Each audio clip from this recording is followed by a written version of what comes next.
வாரணமரியா சூர்யா மாதிரி இருக்கலாம். கருப்பு சூர்யா பார்த்துறீங்களா? நான் தான் அந்த கருப்பு சூர்யா. டிஜி வைஷ்ணவ பசங்க எல்லாம் இருப்பீங்களா? எல்லாரும் இங்கே வந்துட்டீங்கன்னு வச்சுங்களேன், வேற மாதிரி ஆஃபர்.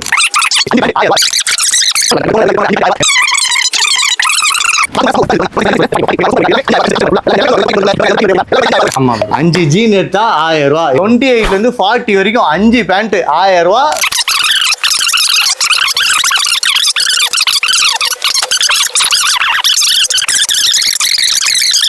ஏழு சட்டை 1000 ரூபா. 7 சட்டை 1000 ரூபா மட்டும்தான். 7 ஷர்ட் எடுத்தீங்கன்னா 1000 ரூபா. ML, XL, XXL, XXL, 4XL கூட இருக்கும். Take okay action. 5 எடுக்கிறீங்க அப்படின்னா 1000 ரூபா. அதை டிஷர்ட் 1000 ரூபா. அதை பாருங்க. இதுல எது எதெல்லாம் 50 ரூபா. 50 ரூபாவா? ஆமாண்ணா. மக்களே இங்க பாருங்க, 4 ஷர்ட் 1000 ரூபா. ஆமா, பிரீமியம் சொல்லுவியே? பிரீமியம் தானே இது. என்ன பிரீமியம்? கிட்ட எம்ல இருந்து XXL வரைக்கும் இருக்குண்ணா. போல ஃபிட் பேண்ட் 3900 ரூபா. ஜாக்கெட்ஸ் வச்சிருக்காப்ல தம்பி. இதை பாருங்க, என்னென்ன ஜாக்கெட்ஸ் அவைலபிள். இது சிங்கிள் 200. இது சிங்கிள் 200 ரூபாவா? இதுல 28 ல இருந்து 34. 28 ல இருந்து 34 வரைக்கும் இருக்கு. டிஜி வைஷ்ணவா காலேஜுக்கு பக்கத்துலயே ஃபர்ஸ்ட் ஃப்ளோர்ல நம்ம கடை இருக்கு. அரும்பாக்கத்துல மட்டும் தான் இருக்கு, வேற எங்கேயும் பிரான்ச் கிடையாது.